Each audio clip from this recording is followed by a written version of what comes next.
브리핑 일부 뉴스 매거진.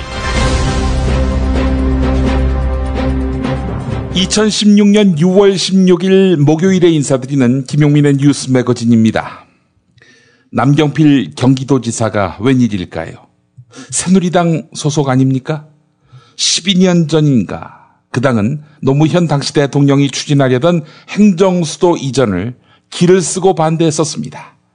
그런데 남경필 지사는 어제자 한겨레와의 인터뷰에서는 청와대나 국회도 세종시로 옮겨가야 한다 이렇게 주장했습니다.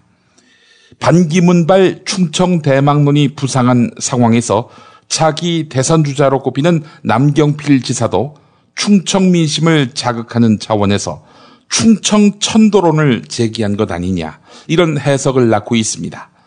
이에 대한 누리꾼의 의견은 어떠한지 물어봤습니다. 72% 세종시로 수도 이전하는 것에 동의한다. 28%만 반대한다. 이렇게 답했습니다. 어젯밤 11시 반까지 2379명이 의견을 남겼습니다. 몇 가지 댓글을 볼까요? 경기도 기초자치단체장들이 단식 투쟁하는 것은 안 보이나 봅니다. 지 할 일이나 똑바로 하지. 말이 행정수도 이전이지. 이전하면 이제 남은 것은 땅 장사뿐이겠지요. 또 다른 의견입니다. 뜬금포라는 생각이 듭니다. 반기문에게 한 방 먹어서 급한 마음에 충청권을 잡아보기 위해 간 보는 것 같은데 새누리당스럽다는 생각이 듭니다. 네, 이런 의견들이었습니다. 반드시 알아야 할 뉴스로 이어가 봅니다.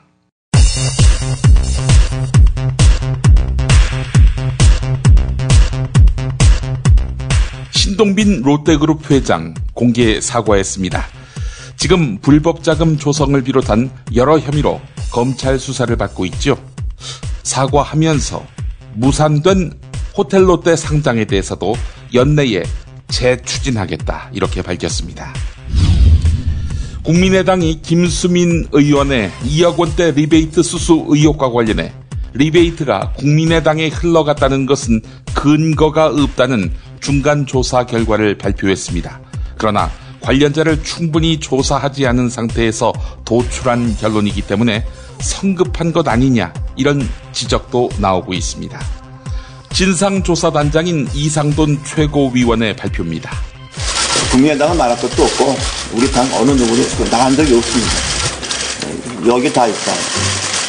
이른바 리베이트가 국민의당의 관계자에 흘러갔다는 것은 전혀 근거가 없는 거로. 이무재 삼성전기 고문이 월간조선 인터뷰를 통해서 아내와의 결혼 생활을 폭로하며 소송 이유를 공개했습니다. 아내된 이부진 호텔신라 사장 측이 강력하게 대응할 것을 시사했습니다. 이무재 고문은 자기 아들도 이건희 회장 손자라는 이유로 함부로 대하지 못했다 이렇게 밝혔지요. 이 인터뷰가 사실이라면 지금이 왕조 시대인가 하는 생각이 들겠네요. 국회 본회의장 앞에서 사흘째 농성을 벌이고 있는 정의당 초선 추혜선 의원. 20년 동안 언론시민단체에서 일한 경력으로 비례대표 의원이 됐는데 느닷없이 외교통일위원회에 배정되자 반발하고 있습니다. 그러나 제1야당 더불어민주당은 큰 관심을 보이지 않고 있다고 하는군요. 추혜선 의원의 말 들어보시겠습니다.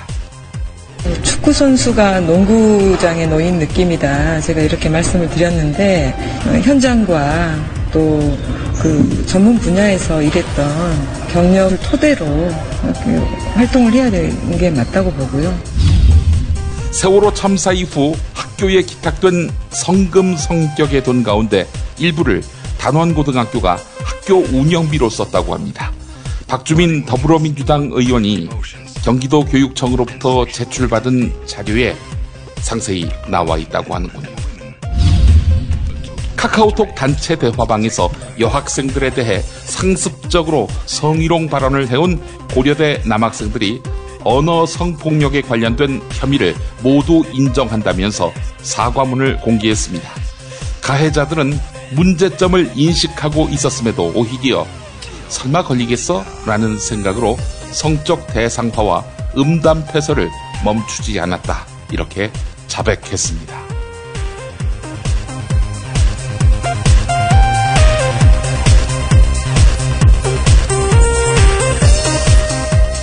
김용민의 뉴스 매거진 광고 듣고 오겠습니다.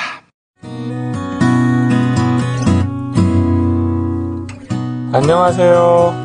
조광래 중고차 대표 조광래가 들려주는 오늘의 한마디. 슬퍼지려 한다는 것도 기뻐지려 한다는 것도 소중한 나의 마음이다. 김용민 브리핑과 함께하는 조광래 중고차의 대표 번호는 1800-9538. 중고차 거래는 역시 조광래 중고차. 고맙습니다.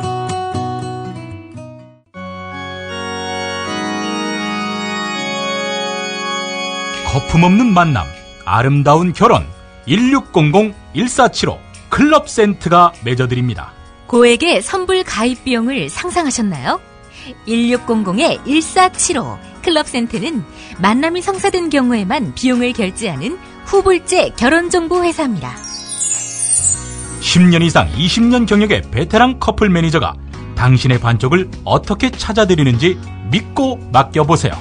가장 행복한 만남. 그런데 비용은 절반으로. 김용민 브리핑 듣고 가입하시면 할인도 해드립니다. 포털사이트 네이버 다음에서 클럽센트를 검색하세요. 충남 금산의 넓은 인삼밭. 정성농장을 일군 농부아버지 이정열 씨.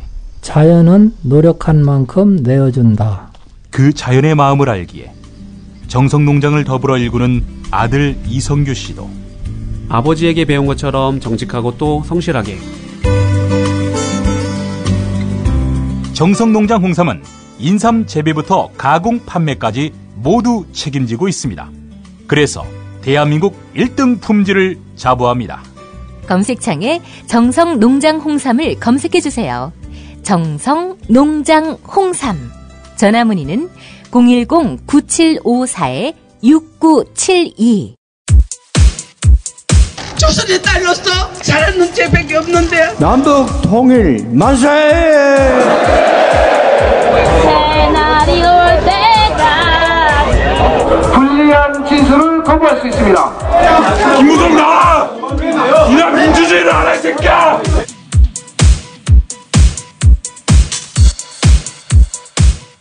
뉴스는 현장이다로 이어갑니다. 정부가 전기마저 민영화하기로 했습니다. 전기 판매 분야의 규제를 완화한 뒤 단계적으로 민간에 개방하기로 한 것입니다. 이렇게 되면 무슨 일이 벌어질까요? 고질적인 전력 대란을 심화시키겠죠. 국민들에게 전기요금 인상 부담을 줄 수 있다는 우려의 목소리가 나오고 있습니다. 한편 통신사도 전력을 팔 수 있게 될 것으로 보이는데요. 그 어마어마한 부작용은 잠시 후 이완배 기자로부터 설명을 들으시고요. 우선은 CBS 라디오 김현정의 뉴스쇼에 나온 노형욱 기획재정부 재정관리관, 차관보인데요. 노형욱 차관보의 말을 들어보겠습니다.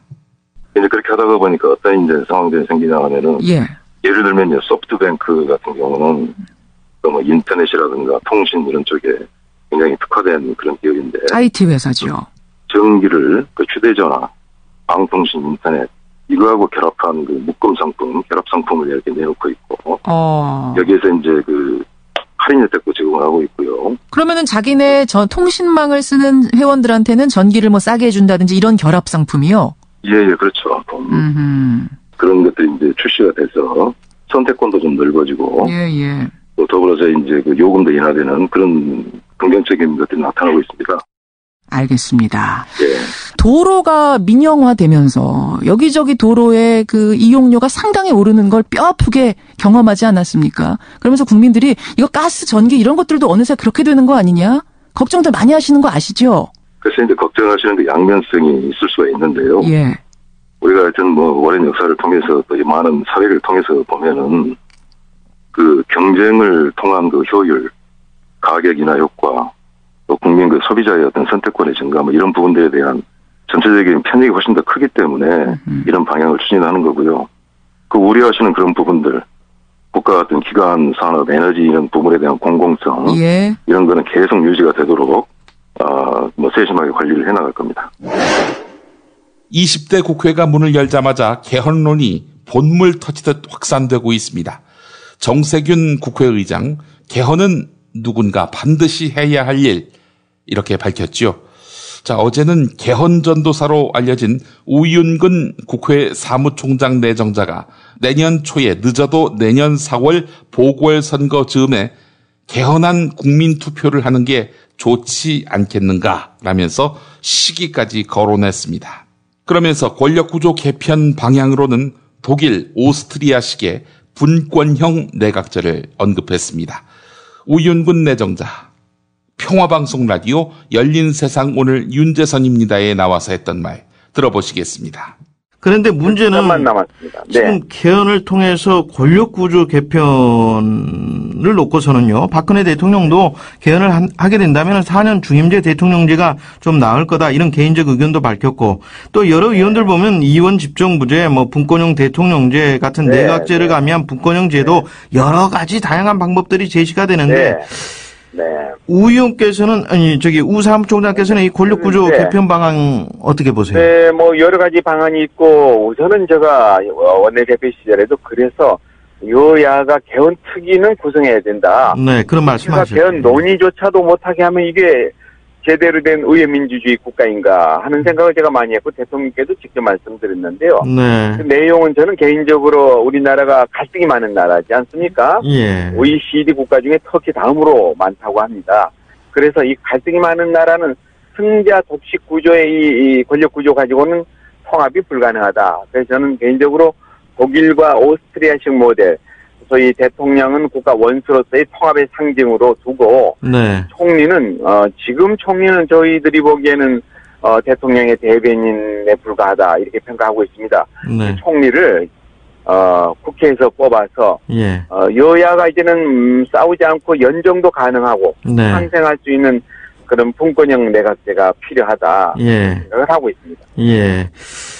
이 개헌이 현실화된다면 그 시기, 개헌의 적기 언제쯤이 좋다고 보시는 겁니까? 네, 지금 박근혜 대통령이 이제 1년 6개월 정도 남아있지 않습니까? 더군다나 여소야대이기 때문에 대통령이 나라를 이끌어가기가 쉽지는 않아 보입니다. 물론 야당도 협조해야 되겠죠. 저는 올해가 적기라고 생각이 들어집니다. 내년이 되면은 여야 대선 주자들이 또 올인하기 때문에 또 여야 정치인들은 오직 그 대통령 만들기에 혈안이 될 수밖에 없습니다. 전적으로. 그래서 올 연말까지는 그동안에 축적된 연구 자료가 얼마든지 있습니다. 저도 개인적으로 책을 몇 권 냈고요. 그래서 여야가 합의하고 또 국민들에게 정말 나라를 위한 미래 비전을 제시한다면 싸우지만 않고 당리당략에 매이지만 않고 또 개인적인 욕심에 매이지만 않는다면 저는 연말에도 타협이 합의가 가능하다 하는 생각을 하고 있습니다. 국회에서 첫 여성 예산결산특별위원장으로 선출된 김현미 더불어민주당 의원. 각오가 궁금합니다. 여대 야소 시절에 어땠습니까? 여야가 대립해서 예산안 합의가 이루어지지 못하면 정부 원안이 그냥 상정이 됩니다. 여대 야소였으니까요. 하지만 이번 예산안은 여야가 합의해야만 원만히 통과될 수 있습니다. 김현미 위원장은 대기업의 법인세 정상화를 통해서 세금 수입을 늘려야 한다 이렇게 주장했지요. MB정부 이전 수준으로 올리자. 이게 바로 야당의 요구사항 아니겠습니까? 정부 여당과의 충돌이 불가피해 보입니다. TBS 라디오 열린 아침 김만음입니다. 인터뷰 들어보시죠. 2015년 예산안부터 그러니까 재작년부터 국회가 선진화법이 적용이 되면서 예산안이 여야 간에 합의가 되지 않으면 자동으로 12월 2일 날 상정되게 되었습니다. 정 안 되면 정부안대로 그대로 올라가는 거죠? 예, 정부 원안이 그냥 상정이 되기 때문에 제가 4년에 기수정 소위를 했었는데 예. 분위기가 거의 막판이 되면 합의 안 되면은 원안 올리면 된다. 뭐 알아서 합의하든지 말든지 이런 분위기가 굉장히 강해서 과연 국회가 예산 심의 권한이 있는가 굉장히 회의가 많이 들었습니다. 근데 그때는 이제 선진화법이 있고 또 국회가 압도적으로 여대 야소 국면이었기 때문에 뭐 정부 여당이 굉장히 고자세를 취할 수 있는 의회 구조였습니다. 예. 근데 이제 이번 국회는 선진화법이 있지만 여소야대가 되었기 때문에 정부안이 12월 2일 날 자동으로 부의된다고 할지라도 이것이 이제 정부안이 국회 표결에 붙여졌을 때 과연 원안 통과가 될 수 있을 것인가. 예. 저는 이제 거기에는 이제 정부 여당이 이제 자신할 수 없는 상황이 됐다는 거죠. 그래서 정부안이 부결됐을 경우에 또 이 상황을 어떻게 해결할 것인가. 그것 또한 여야 간에 합의가 되지 않으면 안 된다. 이렇게 봤을 때 이번 예산은 여야가 합의해야만이 원만히 통과될 수 있다. 그래서 선진화법과 무관하게 그러는 국면이 되었기 때문에 예결위에서부터 여야가 수정안을 만드는데 합의안을 만드는데 최선을 다해야 된다. 그렇게 생각을 합니다. 예, 말씀하신 대로 선진화법에 따라서 일정이 강제로 하게끔 돼 있지만 막상 본회의에서 부결돼 버리면 대책이 없는 거죠. 그렇죠. 그때부터는 이제 완전히 이제 새로운 국면이 되기 때문에 예산안이 실종되는 그런 상황이 되게 되면 연말 정국이 굉장히 혼돈스럽고 국민들도 좀 불안해지지 않겠습니까? 그러니까 그런 상황이 오기 전에 여야가 원만하게 합의안을 만들어내는데 최선의 노력을 다하는 것이 내년 예산을 안정적으로 집행하는 전제 조건이 될 수 있겠습니다. 네, 국회가 정부에서 기본적으로 짠 예산 내용을 가지고 조정하고 하는 역할도 있지만 근본적으로는 나라의 재원 대책이 있어야 되는 거 아니겠습니까? 그렇죠. 예. 예. 그래서 지금 법인세 인상이 계속 논란이 되고 있고 하는데 지금 그 김현미 위원장께서도 그동안에 법인세 정상화가 필요하다는 입장이셨죠? 네네. 왜냐하면 지금 정부가 지금 매년 재정 적자를 한 해에 40조씩 지금 내고 있고요. GDP 대비 국가 채무 비율을 30% 중반대로 유지하겠다. 이게 최근 뭐 20년 가까이 정부의 입장이었었는데 올해부터 40%를 넘었거든요. 그래서 국가 채무 비율이 GDP 대비 40%를 넘었다는 것은 국가 재정에 있어서 굉장히 위기가 도래했다라는 어떤 시그널이 될 수 있습니다. 그래서 이런 문제를 해결하기 위해서는 세입 대책이 필요하다 이렇게 생각을 합니다. 그런데 지금 이 정부 들어서는 거의 지금 세입 구조에 있어서의 근본적 변화를 가져오는 세법 개정이 이루어지지 않았습니다. 대통령께서 증세 없는 복지 가능하다 이렇게 주장하고 버티고 계시기 때문이죠. 그런데 이 문제를 근본적으로 해결하지 않고서는 이런 재정 적자의 연속, 국가 채무의 비율의 지속적인 상승을 해결할 수 없고 또 현장에서는 실질적으로 필요한 복지 사업이라든가 일자리 창출이라든가 이런 것들을 할 수가 없습니다. 이재명 경기도 성남시장이 정부의 지방재정 개편안 철회를 요구하며 9일째 무기한 단식 농성을 벌이고 있습니다. 이재명 시장은 약간의 소금을 탄 물을 하루 1.5리터가량 마시면서 버티고 있습니다. 정부가 지방재정 개편안을 철회할 때까지 단식 농성을 계속한다는 입장, 불변입니다. 한편 이재명 시장 경향신문과의 인터뷰에서 지방재정 개편안은 단순히 성남시 등 몇몇 지역만의 문제가 아니라 지방정부의 존립과도 직결되는 사안이다 이렇게 말했는데요. 어제 저녁 CBS 라디오 시사자키 정관용입니다 인터뷰 들어보시겠습니다. 확실히 기력이 떨어진 이재명 시장의 목소리 확인할 수 있습니다. 제도를 이렇게 바꾸면 성남시에는 1년에 얼마가 줄어듭니까? 제가 취임한 후에 1년에 1,200억 정도 빚 갚으면서 모라토리엄 3년 6개월 만에 졸업했고 그 후에 저희가 복지 예산 늘린 게 1,000억인데 어쩌면 그 액수에 딱 맞춰서 1,000억 정도의 피해를 보게 됩니다. 성남시 전체 예산이 얼마나 되죠? 1년에 직접 지출하는 예산, 일반 회계 예산이라고 하죠. 뭐 기금 이런 거 빼고 빼고 저희가 1조 5천억쯤 되니까요. 거의 한 7, 8% 정도에 해당됩니다. 적은 게 아니네요.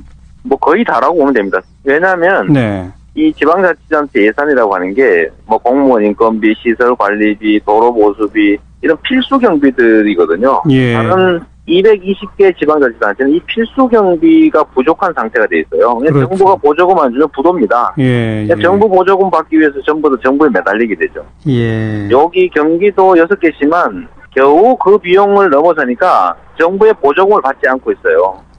도의 조정교부금을 받는데 지금 그걸 또 깎겠다는 거 아니겠습니까? 그래서 깎아버리면 당장 고양, 화성, 과천시는 정부 보조를 안 받으면 운영을 못하는 그야말로 적자 지자체가 돼버려요. 네. 왜 이런 짓을 하는 거예요? 네. 그래서 고양, 화성, 과천 3개는 또 요 대상에서 빼겠다. 아, 또 이렇게 나오더라고요. 아, 그 얘기가 아니고 예. 고양, 화성, 과천은 교부단체가 되면 뒤로 정부 교부금을 받을 수 있다. 이런 얘기를 하는 거예요. 아, 그 추가. 아니, 이게 무슨 짓이냐 이 말이죠. 네네. 똑같은 돈인데 자체 세원은 뺐고 네. 뒤로 정부가 정한 교부금을 주겠다는 거는 의존 재원이라고 하는 걸 늘려서 정부 통제하에 주겠다는 그런 뜻이거든요. 그렇군요. 네. 그 1,000억 정도 줄어들면 실제 각종 새로 개발하신 복지 사업 이런 것들은 이제 중단할 수밖에 없게 되는 겁니까? 제가 취임해서 새롭게 시작한 각종 복지시책이나 주민이 혜택이라는 정책들이 한 1,000억 정도인데 그걸 뺏기면 싹 못하게 되는 거죠. 네. 아까도 말씀드렸지만 어쩌면 성남시가 새로 하는 사업 액수에 딱 맞춰서 이 계획을 만들어냈더라고요. 오히려 수원, 용인, 화성 이런 데가 피해가 더 큽니다. 일반 국민의 정서상에는 아니 그래도 좀 여유 있는 부자 지자체니까 일부 좀 깎아서 가난한데 나눠준다는 게 뭐가 나쁘냐, 좋은 거 아니냐 이런 시각이 분명히 있거든요. 거기에 대해서 다시 한번 한 말씀 하시면. 정부가 하는 얘기죠. 부자도시 프레임인데 예를 들면 하루 한 끼 먹고 두 끼는 급식소 가서 얻어먹는 그냥 가난한 사람 입장에서는 하루 세 끼 집에서 먹는 데가 부자가 맞지요. 네. 근데 정부가 4조 7천억이나 되는 지방자치단체 안 그래도 없는 예산을 다 뺏어갔으니 지방자치단체들이 필수 경비를 조달하지 못하는 거지가 돼버린 겁니다. 근데 그중에 이렇게 뺏기고도 남아있는 곳이 경기도에 세금 많이 내는 6개 도시인데 이 6개 도시가 겨우 자기 비용을 조달하고 조금 여유가 있으니까 이걸 부자라고 몰아붙여서 2차 피해를 입히는 거거든요. 여기서 5천억 빼서 전국에 나눠준들 각 자치단체가 한 15억에서 20억 정도 혜택 보는데 이게 무슨 도움이 되겠어요? 야, 이 부장! 네가 부장이면 땅이야? 뭐? 저 인간 저건 쟤 오늘도 술술 풀리고 안 먹고 회수 갔냐? 내일도 신체 상태로 출근하겠구만. 아유. 고려 생활건강 술술 풀리고 음주전 한포가 당신을 지켜드립니다. 특허받은 천연 유래 성분 숙취 해소제 술술 풀리고를 은하계 최저가로 딴지마켓에서 만나보세요. 야, 이 부장!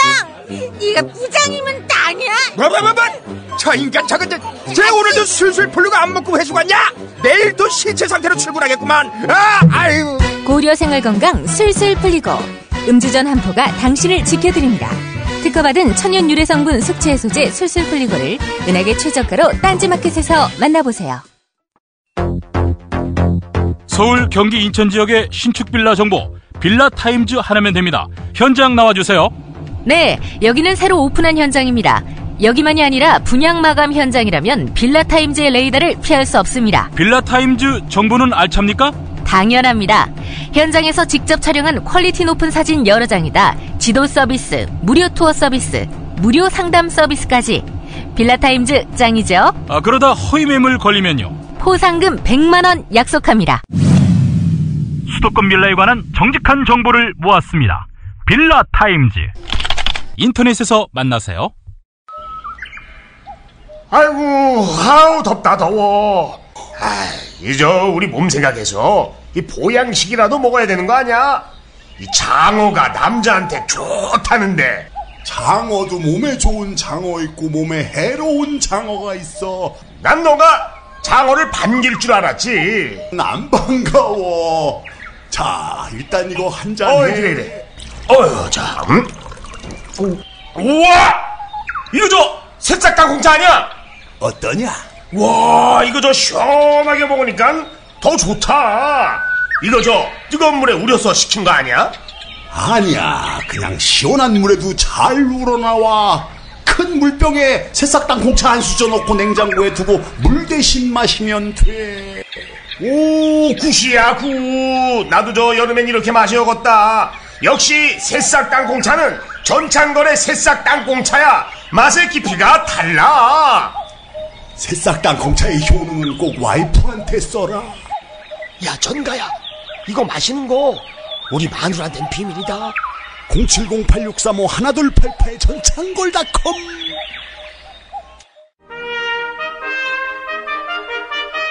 피 튀기며 박학다식을 뽐내는 퀴즈, 피박 퀴즈. 네, 오늘도 무화환 나오셨습니다. 안녕하십니까. 한 사람에게 권력이 몽땅 몰리면 그게 정상입니까? 현대 민주주의 국가에서는 큰일 납니다. 선장 잘못 만난 세월호처럼 자빠질 수가 있습니다. 대화하고 타협하는 진정한 민주주의자 인사드립니다. 대화하고 타협하는, 그러다가 잘 안되면 도장 들고 튀는 진정한 민간 마라토너. 이건 어때? 닥쳐 이 새끼야. 내가 방금 왜 민주주의 걱정했는지 아니? 웃겨보려고 했겠지. 아니야, 너 환희가 당대표 나갈지 말지 고심한다 이런 기사가 나왔더라. 고심하는 단계면 이미 결정했다는 얘기지. 야, 환아, 형이 그 당대표 해봤잖니? 그거 보통 비위 아니고서는 못한다. 누나가 하라고 하면 시키는 대로 다 하는 우리 소심한 환희, 상처받지 않을까 염려된다. 닥치라고. 이번부터는 당대표가 얼마나 고난이 많은 줄 알아? 10수년 만에 당권이 당대표 한 사람한테 집중되는 그런 시대가 컴백한다고. 최고위원회에서 이 비판 저 수모 당할 일이 없다고. 그러면 뭐하냐 이 새끼야. 그 고난이 막강하다는 당대표는 꼭두각시가 돼야 하는데, 청와대 꼭두각시. 그건 내도 해봤다. 해봤는데 정말 고되고 힘들다. 허나 니 그거 알고 당대표 한다고 설레발 떠는 거냐? 얼마나 고되고 힘들었어. 마약 생각 많이 났지. 근데 물어보자고. 필로폰이 더 생각이 나? 아니면 대마초가 더 생각이 나? 닥쳐 이 새끼야. 너 이 새끼 자꾸 마약 얘기하면 죽는다 이 새끼야. 이제 마약 얘기 그만하시죠. 그리고 사위가 했다고 장인도 마약합니까? 그런 말도 안 되는 얘기를 자꾸 하시면 안 됩니다. 근데 그 마약은 주사로 합니까? 먹습니까? 이 새끼 죽으려고. 허나 네 나이쯤 되면은 작은 결정을 해도 신중하게 해야 한다. 그래서 이런 말이 있잖니. 돌대가리도 두들겨 봐라. 머리가 돌대가리라 할지라도 잘 돌아가고 있는지 가끔씩 두들겨 봐라. 이런 뜻 아니냐? 아니, 돌대가리라니요? 환희 머리가 돌대가리 아니야? 아이고, 내가 참 생각을 잘못했구나. 돌대가리가 아니라 돌대머리도 두들겨 봐라. 우리 환희가 가발이거든. 가발이라니? 닥치라고! 아닙니다. 하여간 머리 계통은 아닙니다. 그러면 돌팔이도 두들겨 패라. 아니, 돌팔이가 거기서 왜 나옵니까? 내가 또 실수를 했구나. 돌싱이 되면 축의금 헛돈 쓴 죄를 물어서 두들겨 패라. 돌 맞고 싶지 않으면 그만해. 이 당대표가 되면 청와대 누나가 만든 르네상스 시대가 복원될 것이라고 봐. 야, 환아, 근데 비박은 어찌하려고 하냐? 안 봐도 비디오지, 씨발. 나노 기술을 동원해서 가루로 만들어 버리겠지? 당연하지. 투항? 백기? 그런 거 안 받아. 배신자는 또 배신하거든. 당신처럼 말이야. 그니까 결국 나가라는 말이잖아, 이 새끼야. 이 말은 안 하지. 분위기만 조성할 뿐이지. 허나, 너 안면수심이란 말 들어봤니? 왜? 당에서 쫓겨날 걸 생각하니까 안면에 수심이 가득해져? 에이, 그게 무슨 그런 뜻입니까? 그리고 그 수심이란 말은 짐승의 마음이란 뜻입니다. 짐승 숫자 해서 수심. 허허허, 이 무식한 새끼. 야, 안면이 그게 어떻게 얼굴이냐? 그니까 안면, 이거는 말이야, 건면은 아니다.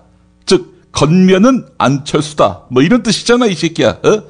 그러니까 건면은 안철수지만 마음은 짐승이다. 아이, 그만하세요.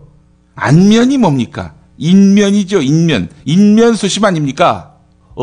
그렇다면은 건면은 그 영감님이지만 마음은 짐승이다? 하이 씨발 새끼들 며칠 좀 쉬었더니 하이 새끼들 지금 날 가지고 또 인격 모독을 하는 거야? 아이고 오랜만에 뵙습니다 이님. 누나 마당쇠를 당대표로 뽑아야 하는 새누리당은 얼마나 쪽팔렸으면은 올림픽 개막식 날 전당대회를 하냐고. 야 그럴 것 같으면 말이야 당대표 당선자한테 아예 금메달을 달아주면 어떨까? 닥치세요 영감님. 이제 좌충우돌하던 새누리당이 아닙니다. 뜨거운 맛을 기대하세요.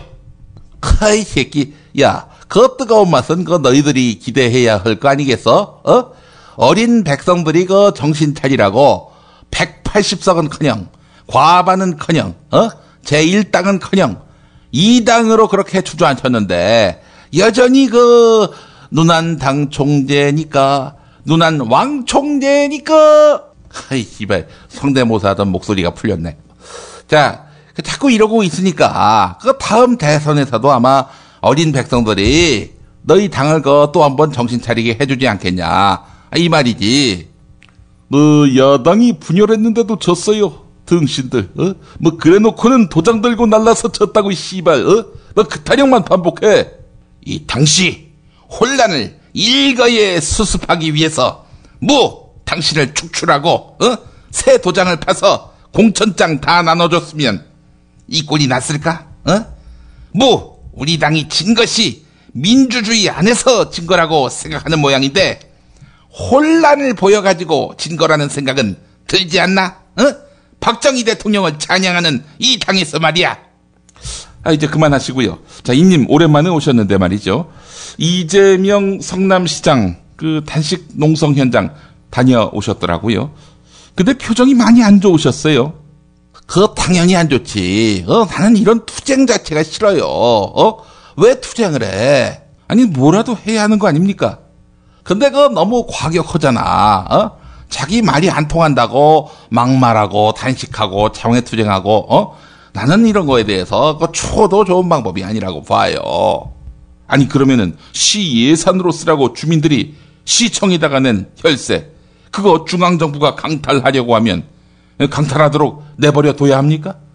그리고 제 아무리 국회가 여소야대가 된들 정부가 국무회의에서 시행령을 바꿔가지고 만들고 싶은 법 다 틀어서 만들어버리는 바람에 견제도 못하고 아니 지금 청와대가 시행령으로 헌법도 바꿀 태세 아닙니까?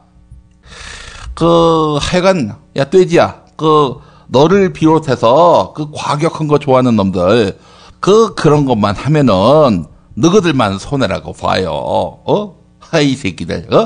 목소리만 크면 다 민주주의인 줄 알아. 민주주의와 상관없는 당에만 주로 계셨던 분의 말씀이라서 제가 새겨듣지는 않겠습니다. 아이 새끼, 아이 씨발 새끼, 아이 똥볼 새끼. 너 이 새끼 지금 나한테 도전하는 거야? 너 이 새끼 강의실에 가보면은 의자에 딸린 부채 모양의 작은 테이블이 있지? 왜 의자 옆에서 테이블을 꺼내잖아. 이 상이 한 뼘 정도밖에 안 돼가지고 노트북을 놓기는 좀 작고, 그냥 간단한 메모만 할 수 있는 그런 거. 그래요. 의자 옆에서 꺼내서 펼치는 그 상 말이죠. 기차에도 있더만요. 이 새끼 아는구나. 너 그거 꺼냈을 적에 배에 걸리지? 배에 걸려가지고 펼칠 수가 없어요. 맞지 이 새끼야? 아니 그게 퀴즈하고 무슨 상관이 있습니까? 그나저나 장마철 습기가 한가득인데 잘 지내고 계세요? 질식하지 않을까 무척 염려가 돼요. 아니 왜 갑자기 저한테 존댓말 쓰십니까? 아니야. 난 지금 네 고추하고 얘기하는 거야. 얼마나 고생이겠니 이 장마철에. 그만하세요 이젠. 이 새끼 할 말 없으니까. 자, 문제 드릴게요. 영국은 정말 유럽연합 EU를 떠날까? 그 며칠 전에 그 영국에서 EU 탈퇴를 할지 말지 국민 투표에 앞서서 여론조사를 했는데 그 응답자 절반 이상이 유럽 연합 탈퇴하자 이렇게 그 지지 의사를 표명한 것으로 나타났다고 해요.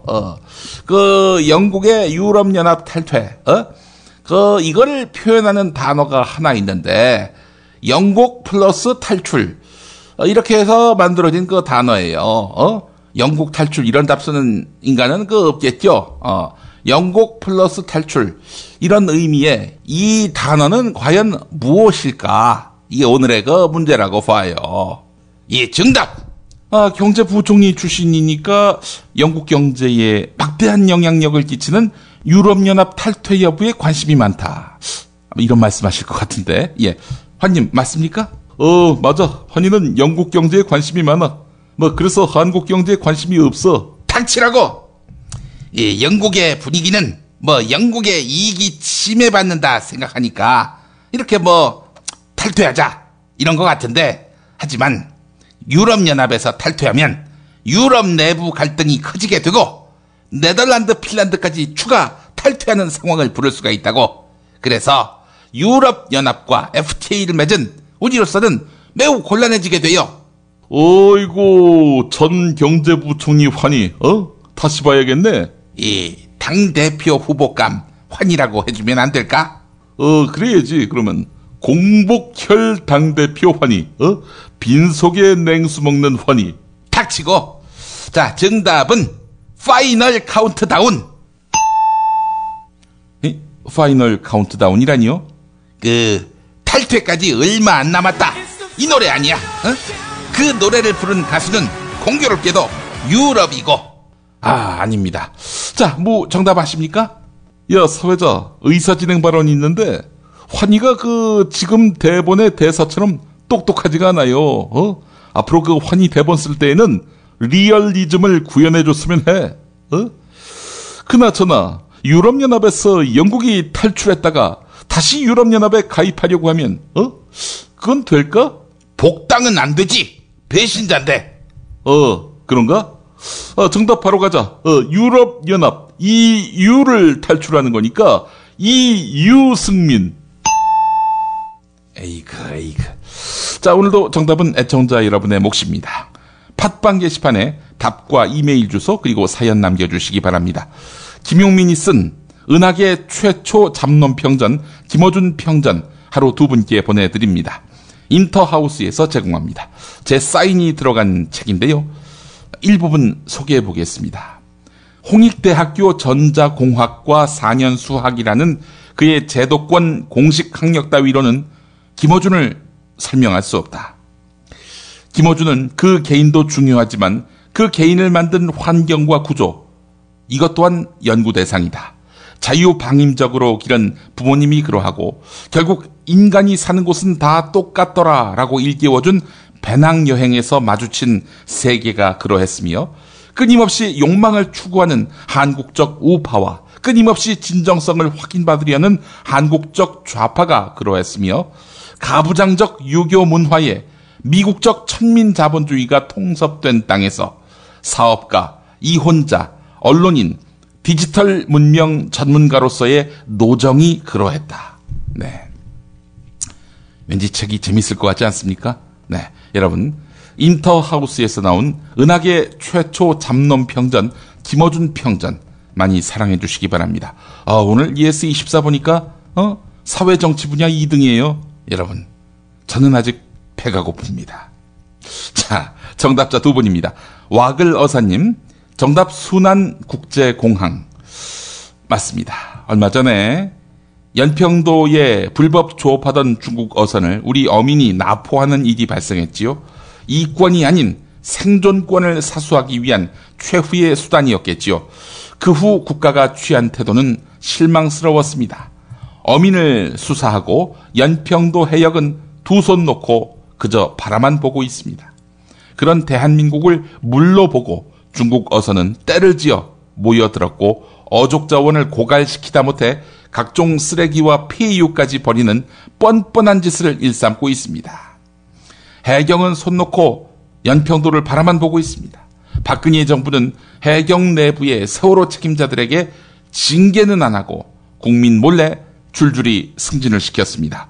박근혜 정부와 해경은 지켜야 할 영해와 우리 어민을 외면한 채 자기들의 이권만 챙기고 있습니다. 어민의 생존권을 무시한 채 부자 감세를 하고 재벌들의 이익만을 대변하고 있는 대한민국, 중국 눈치 보며 어선 단속은 하지 않는 한국, 힘없는 농민 백남기 씨에게 물대포를 쏘는 박근혜 정권, 현재 대한민국은 국민의 생존권을 지키고 있는가? 훌륭한 국가 없이는 훌륭한 삶을 살기란 어렵습니다. 박근혜 정권에 고합니다. 훌륭한 삶은 바라지 않으니 최소한의 생존권이라도 지켜주시오. 이렇게 말하면 그들에게 능력 이상의 것을 요구하는 것이 됩니까? 쓸쓸합니다. 네, 이런 걸 남겨주셨습니다. 자, 불바람님도 정답, 평양 순환공항 맞히셨습니다. 2000년 역사적인 남북 공동선언 다음 해 2001년 8월 평양 축전에 학생 부문 대표로 참가했던 사람과 같이 사는 사람입니다. 당시 순환공항에 내릴 때의 감격과 백두산 천지의 풍경, 대동강을 바라보며 맛보았던 옥류관 냉면 맛을 들으면 언젠가는 나에게도 기회가 올 것이라는 기대를 가지고 살아왔는데, 지난 8년의 보수 정권은 통일이 아니라 공동선언도 있게 만듭니다. 반드시 정권을 교체해서 이 땅에 사드가 아니라 통일이 다가오는 세상을 만들었으면 좋겠습니다.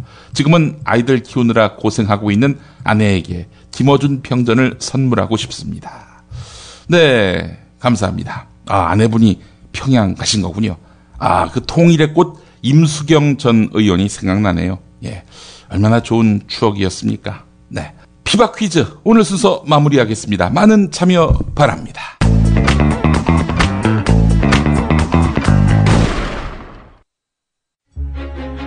직접 담가 먹는 김치가 사 먹는 김치와 다른 이유 잘 아시죠?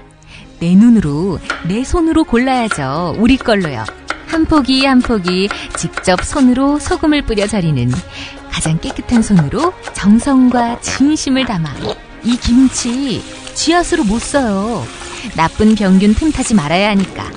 건강을 위해 소금은 적당히, 그러나 맛깔나게. 내 가족이 먹을 김치니까. 가족이 먹는 김치를 하나 더 만든다는 심정으로 만든 김치, 이담채 김치. 입맛 까다로운 김어준 딴지일보 총수의 한마디. 제가 이 김치의 맛을 보증합니다. 정말 맛있어요, 이 김치는. 포털 사이트 검색창에 이담채를 입력하세요. 전화주문은 1544-4586 1544-4586. 자기는 정말 훈남이고 자상하고 스마트한데, 그런데 잠잘 때는 아니야. 정말 아니야. 진짜 엽기야. 그럴 수밖에요. 그렇게 코를 골아대는데 본의 아닌 결례 이제 그만. 간편하고도 반영구적인 코골이 방지기구 24,000원이면 됩니다. 심한 코골이와 수면 무호흡 걱정 마세요. 99% 감소 효과를 보장합니다. 검색창에 코골이 119, 코골이 119를 입력하세요. 문의는 1566-0783. 코골이 119는 의료기기 제조 수출업체 메디슬립에서 만듭니다. 공화국 참치논평, 구이동 대양 참치를 맛보지 못한 국민 여러분은 진정한 참치 맛을 보기 위한 강도 높은 중대 조치를 취하실 계획을 표명하시고 곧장 구이동으로 달려오시기 바란다. 참치에 대한 체질적인 거부감과 적개심을 노골적으로 드러내는 분도 구이동 대양 참치에 오시면 추호도 용납할 수 없는 포악무도한 폭식 행위를 자행할 것이다. 구이동 대양 참치. 월요일 참치데이 이벤트, 화요일 참치머리 서비스로 함께합니다. 주차장 걱정 마시고요. 대중교통은 서울 지하철 2호선 구의역 2번 출구에서 5분 거리입니다.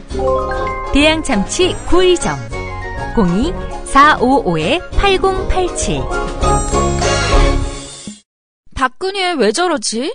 문재인, 김무성, 안철수는 또 왜 저러지? 뉴스로는 알 수 없는 진짜 정치 현장 이야기. 한겨레 정치팀 기자들이 취재 수첩을 낱낱이 공개합니다. 본격 정치관찰 팟캐스트. 언니가 보고 있다. 팟빵에서 언니를 검색하세요. 정치 한 건에서 시간입니다. 오늘도 한겨레 정치팀 정치바의 김태규 기자 만나보겠습니다. 김태규 기자님. 예, 안녕하세요. 예.